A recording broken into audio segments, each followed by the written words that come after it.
अस्सलाम वालेकुम। जी, आज सुबह का टाइम है और धूप लगी हुई है। ये हमने कुछ 5-6 मिनट के लिए धूप में रखे हैं ताकि आप को अच्छी तरह नज़र आए। ये जो है हेज़लनट के प्लांट्स हैं। ये हमारे पास खेत में थे और खेत से हमने उखाड़ के जो है ना ये कुछ 100 प्लांट्स भेज रहे हैं। ये 100 प्लांट्स एक कस्टमर के लिए भेज रहे हैं। ये इसमें 50 पौधे इसमें है और 50 पौधे इसमें है। असल में ये खेत में थी तो खेत में तो हर चीज़ तरक्की करती है, ग्रोथ अच्छी करती है। तो खेत में तकरीबन 2 साल तक खड़े रहे और फिर जो है ये अभी हम उखाड़ी है हमने खेत से। और रूट्स आप देख सकते हैं, वो काफ़ी बड़े-बड़े सेहतमंद रूट्स हैं इसकी। और ये देखो ये खेत से हमने उखाड़े और तो ये 100 पौधे एक कस्टमर के लिए भेज रहे हैं। ये लो चिल हाई चिल दोनों में कामयाब है, यानी गर्म और ठंडे दोनों इलाकों में कामयाब है। और इसकी मैं आपको कुछ कॉम्प्ले दिखाना चाहता हूँ। इसकी जो पिछले साल वाले कॉम्प्ले ये निकल आए हैं। यानी मतलब कि जब इसकी कॉम्प्ले निकल आ जाती है ना हेज़लनट की, तो इसका आप अंदाज़ा कर सकते हैं इसकी ये फ्रूटिंग पे आने का इसका टाइम है। इन्हें इतने बड़े दरख्त भी नहीं हो चुके हैं लेकिन इसकी कॉम्प्ले लग चुकी है।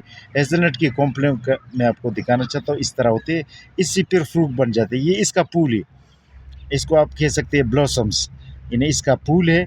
हेज़लनट के फूल इसी तरह के होते हैं। और फिर ये जो है इसकी टीनी टीनी भी नज़र आती है। ये टीनी तकरीबन शुरू कर रहे हैं, ये टीनियाँ शुरू कर रहे हैं, लेकिन टीनियाँ थोड़ी सी लेट शुरू कर रहे हैं। इसका टीनी थोड़ा सा ये सर्दी में भी ये इवन बर्फबारी होती है तो इसकी टीनी भी इस तरह कुछ मोटी सी लगती है, आप देखें ना। लेकिन ये निकली हुई नहीं है, ये भी सी मोटी लगती है। इसकी हर पौधे की अपनी खासियत होती है ना। तो इसकी खासियत ये है कि इसकी टहनी जो है ना निकली निकली टाइप लगती है, लेकिन ये बंद होती है, ये निकली नहीं है क्योंकि अभी मौसम इसके निकलने का नहीं है टहनी का ना। ये अभी जो है ना मार्च के आखिर में फिर ये टहनियाँ निकली इसकी। तो हेज़लनट जो है ये पिस्ते की तरह या एक ड्राई फ्रूट है, पिस्ते की तरह या अखरोट की तरह या मैकडोनिया नट की तरह एक ड्राई फ्रूट टाइप फ्रूट है। और ये तुर्की और यूनान में ज़्यादातर पाया जाता है, अमेरिका में भी ज़्यादातर पाया जाता है।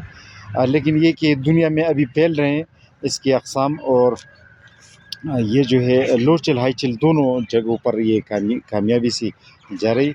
और ये छोटा प्लांट हो के भी आपने टीने इसकी देख ली और ये काफ़ी बड़ा दरख्त बन जाता है।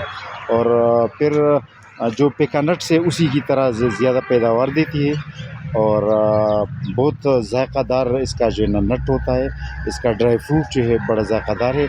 और इसमें सबसे बड़ी ख़ासियत ये है कि अखरोट की तरह, पिस्ते की तरह अच्छा, और अखरोट, पिस्ता, काजू इसी तरह ये एक ड्राई फ्रूट है। तो इसका शेल्फ़ लाइन काफ़ी बड़ा है जी। क्योंकि कोई भी ड्राई फ्रूट दुनिया में हो, ख़वाह अखरोट हो, ख़वाह काजू हो, पिस्ता हो, मैकडोनिया नट हो, हेज़लनट हो, ये सारे की शेल्फ़ लाइन, यानी फ्रूट का शेल्फ़ लाइन 1 साल तक होता है। तो ये मतलब आम और आलू बुखारा की तरह नहीं है कि वो 2 हफ़्तों में और 1 हफ़्ते में मार्केट में पहुँचाना चाहिए तब ख़राब हो जाती है ना, इस तरह नहीं है। इसका शेल्फ़ लाइन फ्रूट का है तकरीबन 1 साल पर मुहित होता है। तो इसीलिए ये एक करामत चीज़ है। तो आज हेज़लनट के बारे में स्पेशली आपको बताना था कि हेज़लनट के पौधे किस तरह होते हैं। इसका स्टेम ज़रा मैं आपको दिखाऊँ, ये इसी तरह ये इसका स्टेम है। ये स्टेम मैं आपको दिखाऊँ, काफ़ी बड़े मैच्योर प्लांट्स हैं और ये जो है रूट्स भी बड़े अच्छे हैं। तो ये आज आपको इतना काफ़ी